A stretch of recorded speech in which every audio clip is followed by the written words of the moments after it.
A very good evening, a warm welcome to Dan Really Likes Wine, presented by Pick and Pay. I fear I'm becoming a bit of a stuck record here because the last few episodes, it's been welcome to a freezing Dan in his cellar. Well, not last Thursdays, where our show for Shannon Day was from the Table Bay, but before that, it's been really cold weather in Johannesburg, and that has not changed, which means I am taking even more joy than usual from my wine guests because both of them have sent up some lovely red wine, which will be playing a job of warming me up as well as introducing me to some very, very cool landmarks in what is a pair of superb South African wine stories. It is a celebratory mode this evening as we look at two estates with a rich history and much reason to be raising glasses to not just what has gone before, but what is sure to come going forward as well. And so tonight, Perdeberg and Alto join us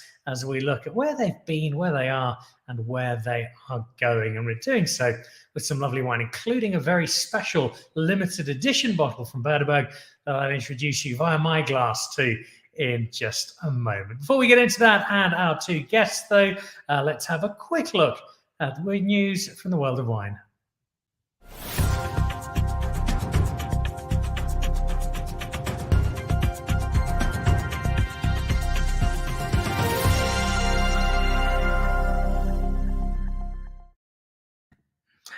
Let's have a look at this. So this was a review. It's not so much news, but it's something you might want to have a look at. This was at yes, Matt Manning and his Grub and Vine restaurant. Now, Grub and Vine's got a bit of a blue collar feel to it, doesn't it? It sounds like somewhere you might go and get a nice big English breakfast or a good Gatsby. But no, Grub and Vine is a lot more upmarket than that, which is not surprising. Matt is an exceptionally gifted chef with a real vision for creating food that's a little out of the ordinary, but welcomely so. He's also, and again, not surprising, given Culture Wine Bar is part of the greater complex, somebody who loves throwing wine together. And together with its sommelier team, they put together this for me on Friday night, and it's an interesting range of wine. An East Hope Chenin Blanc, that's on the left. That is a New Zealand Chenin Blanc. First time I'd had a Kiwi Chenin. It was very pleasant. It wasn't quite South African Chenin, but it showed that New Zealand can do more than just Sauvignon Blanc when it comes to white wine. And then probably my favorite wine of the evening, and that was some South Australian Riesling from Yalumba. It had that whiff of Riesling, but it wasn't overly drenched in petrol on the nose, and had a lovely softness to it. And that was the South Australian Riesling. Now then a Chardonnay from Chateau de Chamonix, French as you can see, and that was very pleasant indeed. It was lightly oaked, so there wasn't too much wood on it. And the dish, I think that came with a piece of poached lionfish that was made for a really nice combination. And then a wine I'll describe as a work in progress. I'm very glad I tried it. That's an English Pinot Noir. I've had very little English wine, let alone an English Pinot Noir. The coolness of the English conditions suggests it's a grape that could well have a future, but still needs just a little bit of finesse to it. It wasn't bad, but not quite the Hamelanada or that Burgundy region that also does a bit of Pinot Noir, but fun to taste. And if you'd like to try something a bit different, then not just lovely food, but some exotic wine on that international list they have down at both Grub and Vine and at Culture Wine Bar. So that's your review for this week. Elsewhere in the world of wine and news thereof, this was, I suppose it's almost another review. Pete Goffwood, you remember from MasterChef, as well as from Brewmaster. Pete is now working with Steve Maresh, who did have the local grill in Parktown North. Steve's now moved down to Cape Town and has a steakhouse on the Camp Space Strip. It's called Beau Vine. Get it? Ha ha ha. Very clever, Pete and Steve. And the wine is lovely. We had some Rouge Cab and we had some Sarensburg Shiraz on, again, a cool night. So both of those went well, especially because Pete's recommendation, a slab of picanha, and I use the word slab deliberately. It's a great big handful of steak, the Argentinian cut, nice trim of fat, nice marbling to it, rich and lovely. And with Cabernet Sauvignon followed by Shiraz, it made for a great evening. Pete's there a lot, so drop in, great food, great wine, and lovely company from Chef Pete Goff Wood. All right, speaking of food and wine, this is coming up tomorrow. The guys at Ex Animo, new releases from Justenberg and the Justenberg estate. Wine and Dine. Well, why not? That is Tyrrell, the winemaker. Tyrrell Mayberg. He's been on the show before. Justenberg.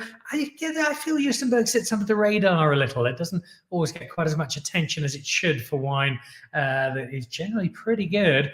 So if you're at a loose end Tuesday, then that is your evening.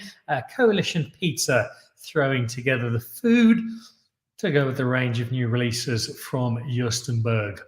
So there you go, one to look out for Tuesday. And then the upcoming Strauss Auction, it has got a Bordeaux theme, and there is some terrific wine. I was having a look through it a little earlier on. So I shouldn't say this because I want to try and buy it. Then I tell you, and you all go up and you buy, outbid me, or I end up spending far too much money. There is, as you can see, there's some Chateau Petrus. There's a Screaming Eagle in there as well. This is coming up on Sunday, auction at 11 o'clock, but also some really good, slightly older South African vintages. There's a fair bit of Villefonte on there, but a whole range of great Bordeaux-style South African wines, Stellenbosch blends, as I prefer to know them.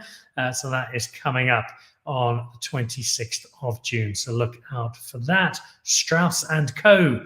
with their latest big wine auction.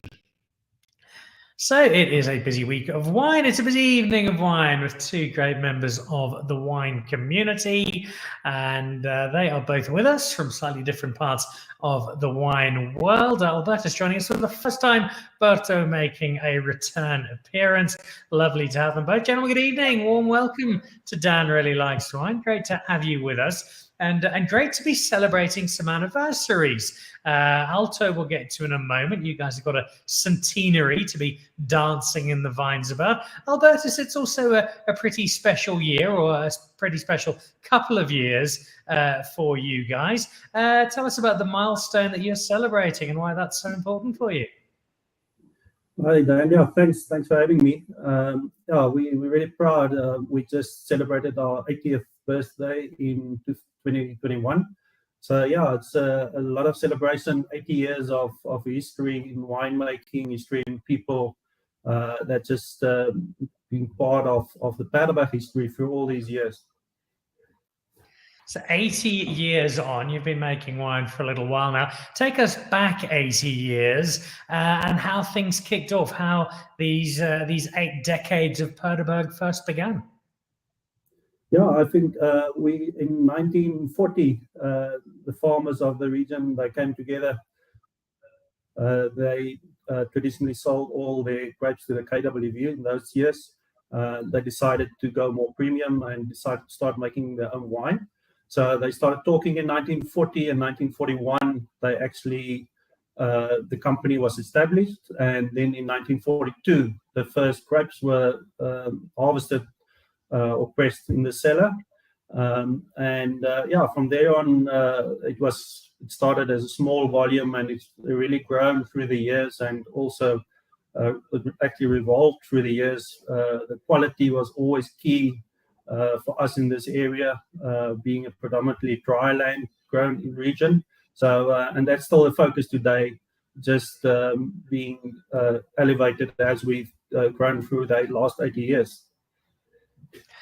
And it's 80 years which have presented some challenges, I would imagine, principally because you're not in a part of the winelands that's awash with free-flowing water. You guys have got dry land in the very literal sense of it. How has that shaped who you are and what you do? Yeah, Dan, we are actually on the border of the Paarl and the Swartland region, so more to the rigid or drier regions. Yeah, I think these vines have over time established themselves because we've selected the best parts within this dryland region and just planted the right soils or the best soils for different varietals. And we've also learned a lot over the last 80 years of what type of soils we can plant different varietals and where we can grow quality wines. And also just learning to live with our environment. Sustainability is a big focus for us. We try to work with the nature and preserve what we have by doing a lot of cover crops, not spraying a lot in the vineyards, and just be sustainable and long term, because we are so we still need the rainwater so desperately, and so we have to work with nature. We can't adjust on what we get. If I can drop into a rugby analogy, and as two broad-shouldered, square-jawed men from the Western Cape after the weekend, I don't think either of you will complain. A lot of people have spoken about how well the Stormers have done in winning the final over the weekend, despite the adversity of having a shambolic administration and so many financial challenges. I think, though, they've actually done it because of and not despite. It's almost inspired them. Is there something similar with your dry lands where you might look at it and think, gee, well, whatever you've managed to do is despite all these challenges, but yet instead it's maybe more a case that this dry land and these environmental challenges and need to work with nature has instead inspired and pushed you in the direction to be able to create the wine that you have today? Yeah, I think just back on the Stormers, I think from my side, just a huge congratulations to them.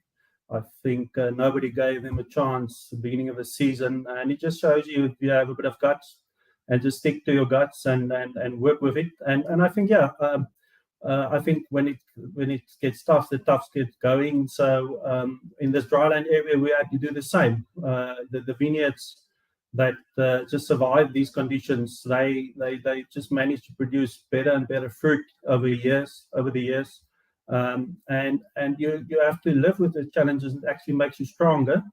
And you need to be innovative. You can't just stick to what you've done before. Otherwise, you will stagnate and you won't survive and produce good wines under these conditions. If we look at the result then of the grapes, broadly speaking, we have a very special wine to drink a little later, but broadly speaking, for people who don't really understand how that aspect of farming works, what is it about those tougher, those drier conditions that allows you to bring the best out of the grapes and to create the wine that you do? And then under the dryland conditions, obviously, just to explain it a bit better, there's obviously no irrigation. And the vines tend to be smaller. We still have predominantly bush vines as well. So you get a smaller vine with smaller leaves, and in the end of the day, they produce less grapes. And also that's the impact of the small berries that we get is very important for us in the quality of our wines. Because of the small berries, we get concentrated fruit flavors in our wines. And especially in the older vineyards, the older Chenin Blanc vineyards that's been standing in the soil for the last 30 plus years, they just create this natural acidity because they've got a very small berry concentrated fruit. And I think that's in essence what's the difference between these dryland vineyards, because they need to be tough. They need to survive in these conditions, and that makes them quite unique. It's a story that has been told through the wines, through the grapes for 80 years, going on 81 years now. And it leads to a celebratory wine, which I'm sitting beside me, and I'm going to taste for the very first time with you all in a moment. But first, let's head over to our other guest this evening. And I promised you when we chatted before we went live, Berto, that I had a compliment to pass on to you. This might be one of the greatest compliments you will ever receive, although I'm afraid it's not to do with your wine. I had lunch with Dani Statler last week, and Dani, for those in the winelands will know, he not only looks very much like a braai, but he does braai 400 to 450 times a year. I asked him, Berto, who was the other best braaier in the winelands, and without a moment's hesitation, he said, Berto from Alto. That's pretty high praise. No, thank you very much. I'm honored. Oh dear. I have no doubt you were watching the rugby at the weekend as a former Stellenbosch superstar. So that was one reason to celebrate, but also a reason to celebrate a year as a whole. 100 years of Alto Rouge. That is a pretty immense landmark, Butter.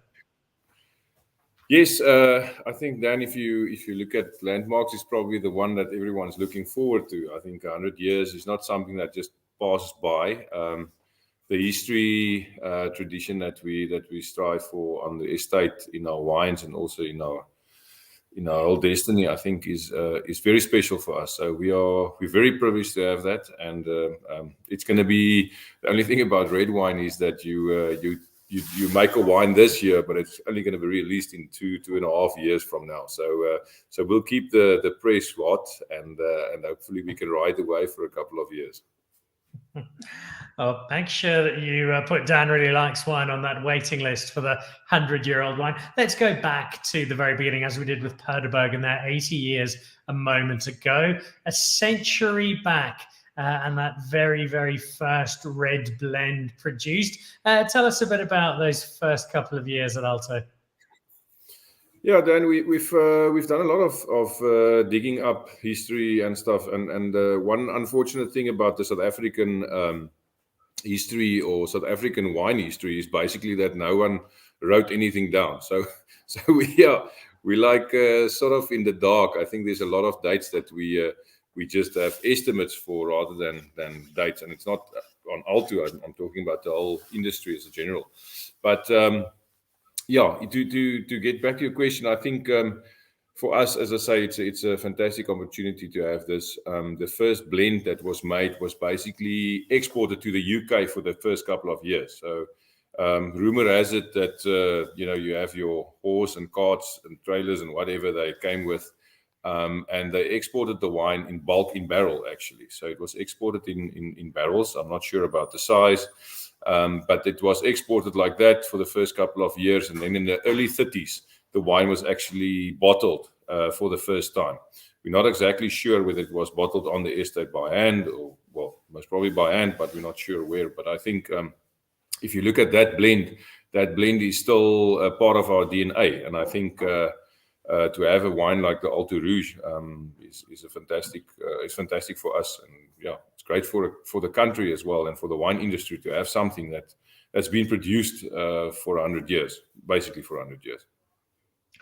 What does it say about both Alto and about Stellenbosch as a wine of origin area that 100 years later, as much as we know, and it's a pretty well-educated guess, the wine of a century back and the wine of a century today is still pretty much the same approach in terms of a red blend celebrating the terroir for which Alto is now so famous?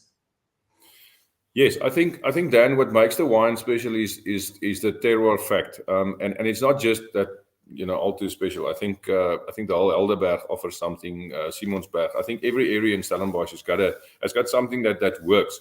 And if you get your grapes from one specific area, I think the DNA of the wine shows so much better. Because, well, first of all, you might have a problem in some years. You don't have a choice. You must use the stuff that you grow yourself.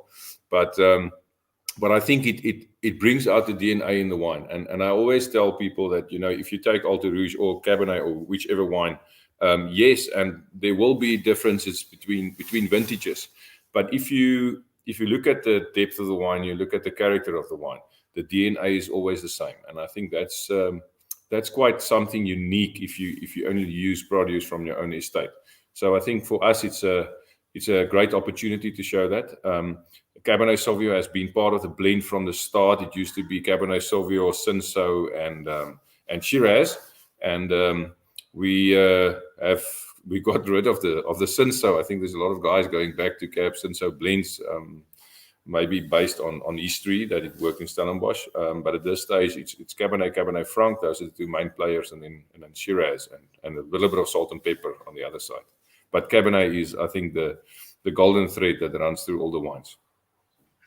and a golden thread that sits very firmly at the heart of that centenary celebration wine. A wine which has the added pressure, but of not just saying, right, Mr. van der Westhuizen, make us a brilliant wine for our centenary, but also do so in the shadow of just 4 sets of broad-shouldered winemaking greats, because a point we've made on the show before, a point we will make on the show every time we speak to you, because it is so remarkable, you are winemaker number 5 in the history of Alto. Now, either the legal team writes you guys into some really, really tricky contracts and you just can't get out of them, or you all seem to rather like the job. Yeah, I think I really like the job. I really enjoy the opportunity to work here, and you know, you're only the custodian for a limited number of years, and then you have to move on. I'm not sure when and where, but if you look at history, the first wine was produced in 1922, as we all know, 100 years old, and which obviously I only thought about it a couple of days ago. Is the Milans, the first winemaker was Mani Milan, but his father was Henny Milan, and he planted the vineyards and started to actually develop the farm. So we've only had 5 winemakers, of which I'm the 5th. But if you look at family, we've had the Milans, which are father-son combination. We've had the Toys, which are father-son combination, and now we are on the Van der Westhuizen. So that's very unique, and to span over 100 years and only have 5 guys doing the job, I think that's something very, very special. It most certainly is. I want to go back to some of that history in a second, but let's go back to the history of the Perdeberg. And you've had some big moments over the 80 years. Now, I think it is so important, Albertus, to celebrate these great moments in our wine estates and the stories that come with them. So I'm going to delve into a bit of history and ask you to tell me a bit about Robert Huskisson, because he seems to be somebody who had not just a huge impact on Perdeberg, but a pretty big impact on South African wine as a whole. Yeah, then Joseph Atkinson, he actually worked for Perdeberg for 35 years. So yeah, he's actually a big player in the role of our wine history and our cellars history. And we had quite a bit more winemakers through the history of Perdeberg than Alto had, but Joseph Atkinson was a real pioneer in those days. He started the first cold fermentation at Perdeberg that made a huge impact on the white wine quality of the brand. And he was just a well-known, very influential person. And we actually have a wine that we named after him. We celebrated that in 2014, and we have a red blend named after him called Joseph Legacy. It's just to pay tribute to his part in the history of Perdeberg. A history that he's such a cornerstone of. I think you guys were the second people in South Africa to use cold fermentation. You went one better, though, with another area. Take me back to 1990, and I think then you guys were the very first South African wine farm to employ a full-time viticulturalist. You clearly knew something everyone else didn't. Yeah, I think we've been talking a lot about the vineyards and the dryland area, but for Perdeberg, it's really a big focus. You get a lot of winemakers that believe they're really good, and some of them are, but the quality starts in the vineyards, and we solely believe in the quality that we get, and Bert also named the DNA, and I think that's the same as the DNA of our vineyards, of our area. And just managing that on farm level is really important for us to make sure that we create the right style for the customers out there, and just do it consistently. That was 1990. You sparked the viticulturalist craze. It's now a very established one. In fact, there are several viticulturalists on many of the wine estates. You'd mastered the wine. You'd mastered the art of making the wine. Fast forward another few years, and you set the trend for Investec, really, didn't you? Because people tend to think they're the brand with the zebra, but 2005, it was you guys who earned your stripes and went black and white with a really eye-catching piece of imagery. Sorry, Dan, I didn't get you there. The line was a bit bad. No problem. Just moving on to one of the marketing elements where you guys took a big step forward, and the zebra, which is not just synonymous with Investec, but also synonymous with Perdeberg as well. Yeah, I think if you look at our name, the Perdeberg name, it actually came way back when the Dutch came to the Cape. They saw these what they called wild horses running around the mountain, and the mountain just behind the winery where I am now is called the Perdeberg because they actually mistaken the Cape mountain zebra for wild horses. So so the name of the winery also comes from this the Dutch Perdeberg. And so the zebra is quite synonymous with our brands. You'll see it in most of our branding, especially in some of our retail brands. It's quite visual, and we all actually we've got a slogan called "The One with the Zebra." So it's a big part of our history and a big part of our brand. And a brand that now has 80 years of history and a wine to celebrate it. We'll get into it in a second. Let's get a history lesson from Berto. 4 winemakers before you. Let's start with the very first of them. Take us back to the man who kicked it all off, and give us a little bit of background to this wine pioneer, Berto. Well, the first guy was the Milans, was Moni Milan, and he was basically, him and his father, the guys who actually worked with the university with Professor Perold. Funny enough, the guy who invented pinotage, which we don't have. But he was involved from the university side in the development of vineyards on Alto. It was, from obviously cultivars, soil types, all those type of factors that play a huge role. Funny enough, he was the guy who said, listen, you guys are a fantastic place for red wine or red grapes, and that's why we still only have red wine. It's we haven't changed that recipe, so that was very important in our history. Then it was over to the Toys, when Piet de Toy, when Piet used to work or be the winemaker with the Milans here. And then it was taken over by his son, Himpies de Toy, who's the Springbok rugby prop from the early 80s. And then my father took over from Himpies. It was around about the turn of the century, 99, 2000. And they are actually similar age. They actually went to school together, which is another interesting fact. So went to Paul Rouge here in Stellenbosch, and then my father retired in 2015. So 2015, I finished up at Boschendal, and then I joined him the 1st of May in 2015. So it's been 7 odd years, and it's time is flying. You can't even think that you're here that long, but it's still a privilege, and a great opportunity for me, and obviously for everyone that worked here before me. I remember when you just joined, it seems like yesterday, and already 7 years in and counting from taking over from your dad, and taking over a job you will have known extremely well because of who he was and what he did.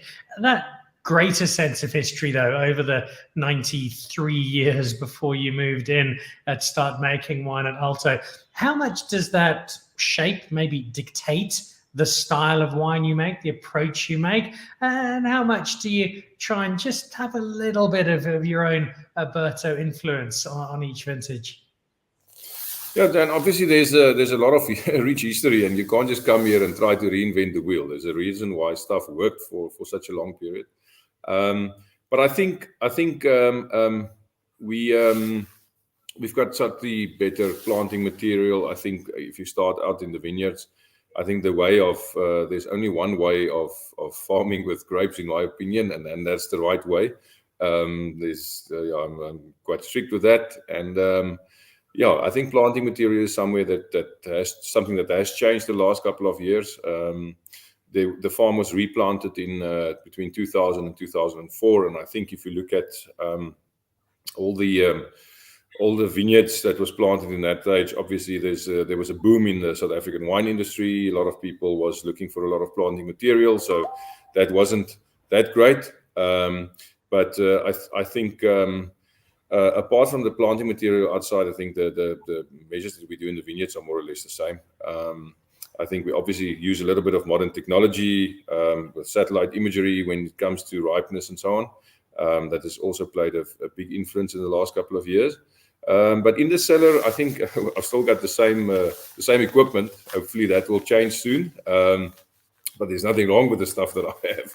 But there's obviously a lot of better things on the shelf at the moment. But yeah, in the cellar, I've got I would almost say a hands-off approach. I think 99% of the job is done in the vineyards. And if your job is right there, I think it just makes your cellar experience a little bit easier. But every vintage has got its own challenges. So you can't really improvise. I like a lot of, I don't like a lot of gut feel. It makes you stress a lot, but I might do something differently this year and then do the same as I did 2 years ago. And if you ask me why, I won't be able to tell you. It's just something that I feel that was right at that stage. But I guess that comes with age, but I'm not that old, so I don't know. At this stage, it's maybe a thumb suck. I don't know. I suspect it's a combination of the experience and talent you have, plus the DNA and the Alto blood that flows through your veins. What's the oldest bottle of Alto that you've had? And when you've drunk it, can you immediately identify as, yeah, this is Alto, this comes from home? Then the oldest bottle that I've had to taste so far was a 1966 Alto Cabernet. It was quite a unique experience. I bought some old Altos from someone in Stellenbosch that was just throwing them out, and it was auction wines. I mean, the wines were looked after very, very well. So what I did is I basically opened the bottle for a tasting group that I belong to, and it's obviously winemakers and very knowledgeable people, and we were doing that tasting here. I was actually doing it in the tasting room. And opened the bottle, decanted the wine about an hour before we tasted it. 1965 was our first Alto Cabernet, 66 obviously the second, and it used to be on a 5-year cycle back then. So it's more or less production of about 2 years, 24 months from grape to bottle through wood, and then aged for another 3 years. So it was only released after 5 years. But that wine, I poured it, and I poured the wine first, and it was the oldest wine in the lineup, and it was 51 years old when we tasted it. So I poured it, and I said, okay, well, age, you must guess the age, you must guess a couple of things, and I think the consensus around the table was that it was a Bordeaux wine from early 90s. So that just gives you a little bit of perspective on the special site that we have, and again, coming back to not just us, I think if you look at the Simonsberg or this area, Panhoek, whichever side you're on, really special grapes and a privilege to work in Stellenbosch.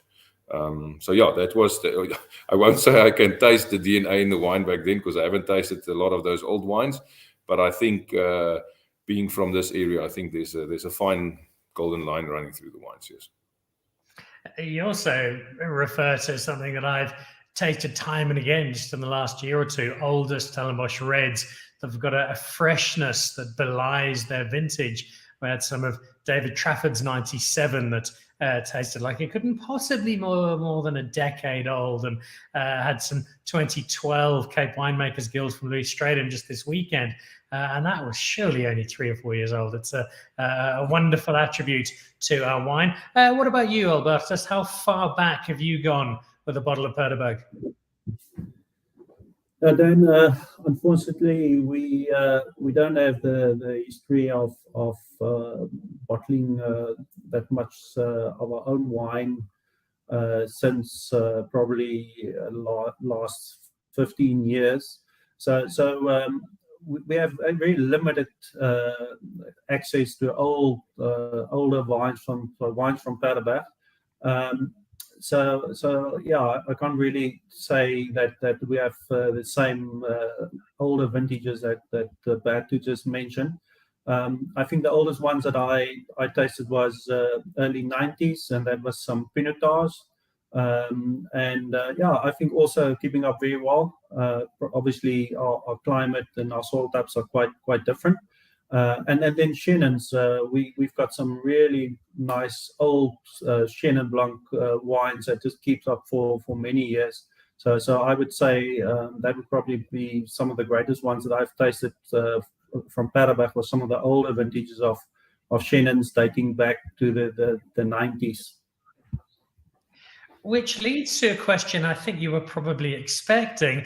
People hearing me talk about a celebration wine for Perdeberg, most of them are going, oh yes, that'll be a special Chenin Blanc, because Perdeberg makes some exquisite Chenin. You certainly do, but it's not the wine that we have as your celebratory wine. Instead, we have this Rex Equus, which is a Pyrenees blend. It's 4 of the 5 Bordeaux varietals we would normally expect in this kind of wine. Why this and why not Chenin? Yeah, Dan, I'm a very passionate Chenin guy. So we've got quite a few Chenins in our range.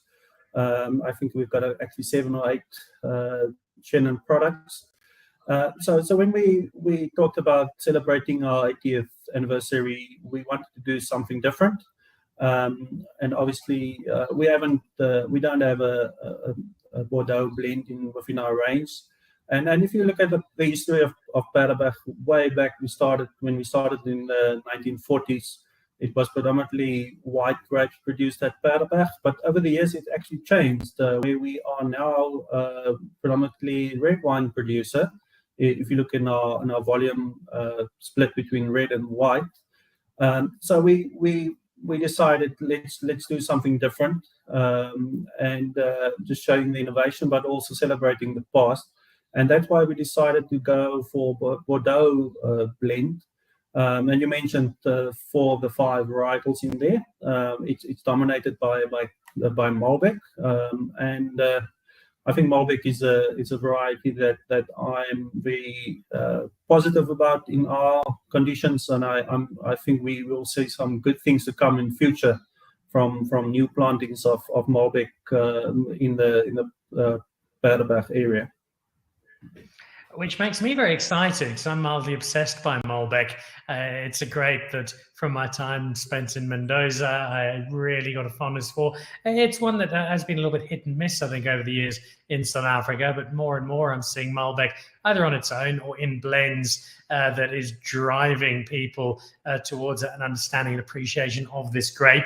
And I think this wine is going to continue with that particular journey, because I've had my first mouthful or 2, and I'm smitten already. Introduce us to this wine, what you were trying to create when you set out to make this pioneer, and what you feel you've delivered with it. Yeah, I think we tried to just to celebrate obviously our history, but also showcase the appellation, our growing area. And that's why we decided to go with the Malbec as a leading varietal. In this, we wanted to create a wine that's got finesse, elegance, but also complexity. I think we've moved away from wine styles that's overly wooded. We're only using bigger barrels for the last couple of years. Even for our reds, we only use 500-liter barrels because of our soil types. I think it just works much better. We just want to preserve the fruit. So for me, this wine is all about elegance, balance, and also complexity, and a wine that you can really drink now, but also you can put it away for a couple of years. Which makes for a dilemma, and it's not an unusual dilemma, but you've presented it in a very pronounced way. I can certainly drink this now. I am drinking this now. I'm enjoying this now, Albertus. But I also get the feeling that if I do somehow hang on to the other bottle of this I've got, that it is going to reward me hugely in the next 10, 15 years' time. So it leaves me with a difficult decision to make. Yeah, it's always a difficult decision. I think the answer, you obviously need to keep it away from your wife if you want to keep onto it for some time. But I think the wine environment is some in some ways have changed. The wine consumers are the want to buy a bottle of wine to drink now, but they also want to put it away if they feel that it's a good wine. And I think we want to try and achieve that. It's to give the consumer the opportunity to drink it now or to put it away and enjoy it even in a few years from now. Yeah, I'm not going to pronounce which one to do because it is lovely, and I'm sometimes guilty of this insistence that we must hang on to our wine and we must make sure that we hang on to it, give it time, do the wine and the winemaker justice. And there's a huge amount of merit to that in so many cases. But to quote Angela Lloyd, who is such a learned figure on wine, South Africa does make really, really good young drinking wine. And I think this covers both bases. And I think that applies to the other wine, and that is our Alto. Alberto, it is such an iconic wine, and it's one, I think, the 2019 we've both got in glass at the moment. And it's a conundrum not dissimilar to the one that Albertus has at Perdeberg. Drinking something that, in the case of Alto, you make a fair amount of this wine. Many people are buying it today to drink it tonight. That's how the wine world works. And yet the terroir that you're from, the nature of that 67 you spoke of that it aged so beautifully, there is merit to hanging on to it. So it's a dilemma for winemaker as well as wine drinker. Yes, Dan, that's definitely so. We I always say that, well, there was a study done done probably in many places, but I mean, the percentage of wine that is consumed within the first 48 hours after buying the bottle is astonishing. So yes, we're not in the 60s where I think that 1966 Cabernet that I enjoyed so much, I don't think we can go back in terms of the style, because I think for the first 5 years you couldn't touch that wine. I mean, the acidity was high. Everything was just a little bit disjointed, I guess. But nowadays, I think with the modern touch that we can have and offer, and also with the techniques that we do in the cellar, trying to not to age the wine too fast, but also be able to make the wine, I think, slightly more pure and purity of fruit, as Albert has also mentioned. I think that gives us a little bit of an edge. We always love to see wine being matured for 50 years. It would be fantastic if we can all do that. But I don't think we're all in the position. And there's a fine balance between maturity and making a wine that you can consume within the next 2 years or 3 years after production, and one that you should keep for a long, long while. So it's a challenge, but it's a challenge that we have to accept on our side. And it's not going to get easier. I think the consumer are doing more and more, or putting more and more demands out there, which makes it more challenging for us as producers. But I think we're taking on the challenge and see where we can end up. Yeah. It's not your only challenge. And again, this speaks to a conversation you and I have had several times over. People who are watching this from outer space who've never had Alto Rouge before might be thinking, crikey, 100 years old. This wine must cost millions. It must be so difficult to get and so revered. And yet it sits on Pick and Pay shelves at a very, very accessible price point. And I've always thought, it is such a good red blend. Is it not underpriced as a wine? And I know you have nudged the price up, and all wine has gone up in price. It's the nature of the world. But it's also a bit of a balance for you guys, because it is an iconic wine. You've got 100 years. You've got the right to demand something for it. But at the same time, it has become such a go-to wine for so many South African households who kind of expect it to sit in a certain price bracket. So that's another one for you to juggle.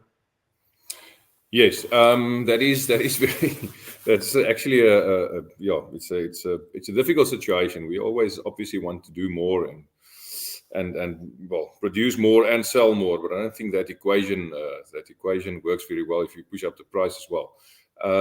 I think also there's a fine balance, especially the South African consumer. We are We sell this wine probably in the vicinity. We used to be about 95% local. If you take into account Namibia and Botswana, we probably were closer to 97, 98%. So our roots are very much in the local market through the whole range of wines that we have. And I think in the current conditions, obviously being quite tough out there, I think people are buying more brands a day that they know. A couple of my other friends in Stellenbosch, it's got really good brands also sitting at excellent prices. But I think if we all work together and we can sort of increment the price a little bit every year, I think it should work for us. But I must say, if I get a lot of phone calls and a lot of emails and a lot of comments from people that say, listen, but your price is too low, the wine is too good for this price and that and that. At the end of the day, we also try to offer the consumer something that they can buy and enjoy every day. And I think there's a fine balance between that and just asking a lot of money for wine. So if we can juggle that and we can get the balance right, I think we're in the right space and we can grow the brand even more. It is a favorite for many, many reasons, but I think chiefly people just get a sense of comfort from it, not just because it's a brand they know so well and have grown to trust, but because it is great, especially in winter. It's great comfort wine. It's got that lovely, welcoming red blend feel to it. Someone who's never had this before, the 30-second introduction to the 2019 Alto Rouge, if you will, Bertu. Yeah, I think 2019 was it was a different vintage. I don't think we got the voluptuousness of 18 and the structure of 17 in 19. But I think where the wine maybe has got a little bit less of those factors, I think the drinkability of the wine is excellent. 2019 was the wines didn't show a lot of richness at the start, but I think if you look at the depth of the wine, it's really, really fantastic. And I think it's one of the few vintages where we get a very nice red fruit character in the wine as well, together with the darker fruit that usually dominates our area. The drinkability of the wine is fantastic. I think we got the tannin structure spot on, but it is also from 2019 vintage. But I think that just adds to the complexity of the wine. So you have all these flavors going on in the wine, backed up by good wood and good structure. And with obviously with our terroir, I think we're in the right site. It's something that you can drink within the first 5 minutes if you take it off the shelf, or you can store it for 10, 15 years easily in the right conditions. Obviously, with our 100-year anniversary, I think we've also made available some older vintages, and they did drink beautifully. I think if you look at some of the 2006s, 2008s, which were considered lesser vintages than the other famous wines. I mean, if you look back into the wines now, they're all just really fantastic when stored correctly. So we also have that challenge, as we mentioned before. Yeah. So that's basically Alto Rouge. I had some 2006 Neil Ellis Cabernet Sauvignon last week with Neil. Look out for that conversation coming up soon on the magazine show. And exactly what you said is what Neil said. Not a vintage that was revered or celebrated, but one that, having been given some time, has turned into something rather special. Before we wrap up with Albertus back at Perdeberg, it is an interesting time for Alto. There's new ownership. I know there are new developments. What can we expect other than a new rosé, which I think I've seen on your shelves, to be coming out of Alto over the next little while? Yeah, Dan, I think we're going to keep it simple in terms of production. We're not here to try and invent a label for everyone, although we've had numerous requests. The idea with the rosé is just basically to offer someone something here as an alternative to red wine. As you know, we're on the north-facing slopes of the Alderberg, which can be a little bit warm in summertime. So we just want to offer uniqueness, or not uniqueness, but something different. We do get occasionally some people here that don't drink only red wine. So, but I drink. As long as you drink red wine, I will have it with ice, without ice. So, yeah, but I don't think we're gonna play around with what works. I think we focus on Cabernet and we focus on Rouge. And do so from the vineyard you see in picture now. That was Bert and I strolling through Alto not so long ago. Let's wrap up with Albertus. 80 years down, 81 years down. You've got this lovely wine to celebrate that occasion, but I'd imagine that it's looking forward as much as it is looking back. Albertus, what can we expect from Perdeberg? What's got you particularly excited as cellar master? Yeah, I think as I mentioned earlier, we try and to be innovative. We're busy developing quite a few new things. We've got quite a big range of wines that we can offer to numerous customers, just ranging from low alcohol wines up to sparkling wines. But I'm really passionate about Chenin, and that always gets me very excited. We're releasing a new Chenin product within the next month, so I think look out for that, just to extend that range. We've got such a big history of excellence. I think it's easy building on that and going forward, creating a better tomorrow and creating another history as we go on. And a final word on the Rex Equus, the king horse, if you know your Latin. This is bottle 522 of 1,941. That is not a lot of wine, especially when it is both collector's item and rather nice. Is there any left? Is it still available? Yeah, then we actually do mention that we only produced 1,941 750ml bottles. And also 80 magnums that will come in wooden boxes. So there is a very limited wine available because we didn't produce a lot of that because it was just for our celebration of our 80th.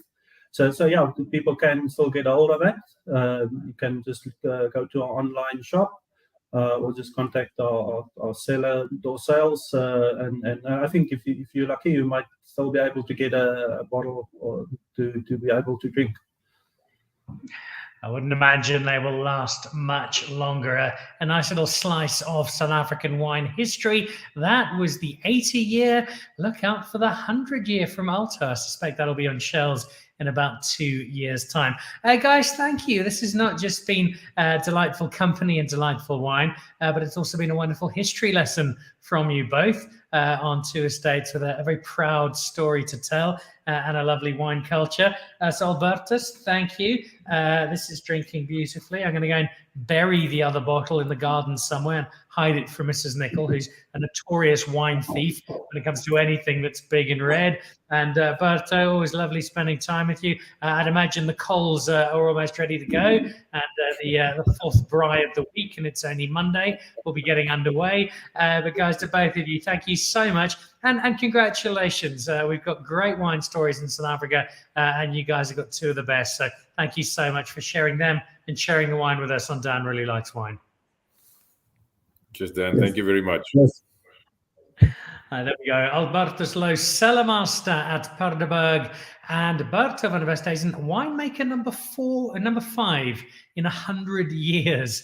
It's a remarkable piece of wine history for Stellenbosch. And that is the end of the show for Monday. We'll be back on Thursday, where we will be drinking Merlot and drinking plenty of it. It is the Merlot Forum, and we've got a selection of the top 10 finishers for 2022's inaugural competition. It's a grape we drink plenty of, but at the top end, it's often looked down a little. There's a bit of a sneer at Merlot. I don't think it's justified, and Thursday, I think, will back me up. Enjoy the rest of your evening. If, like me, you're in Johannesburg, stay nice and warm. Do so with some wine. Look out for that Perdeberg if you can get some. There's plenty of Alto Rouge on the shelves of Pick n Pay. Happy wine drinking. This is Dan Really Likes Wine, presented by Pick n Pay. Goodbye. To join the Pick and Pay Wine Club, simply SMS your smart shopper number to 36775. It's absolutely free, and you'll get for yourself 3 times the smart shopper points on every bottle of wine bought. You'll also get a 20% discount on 10 different wines each month, a 25% discount on a case of wine, and a Magnum, some terrific competitions and invitations to awesome events.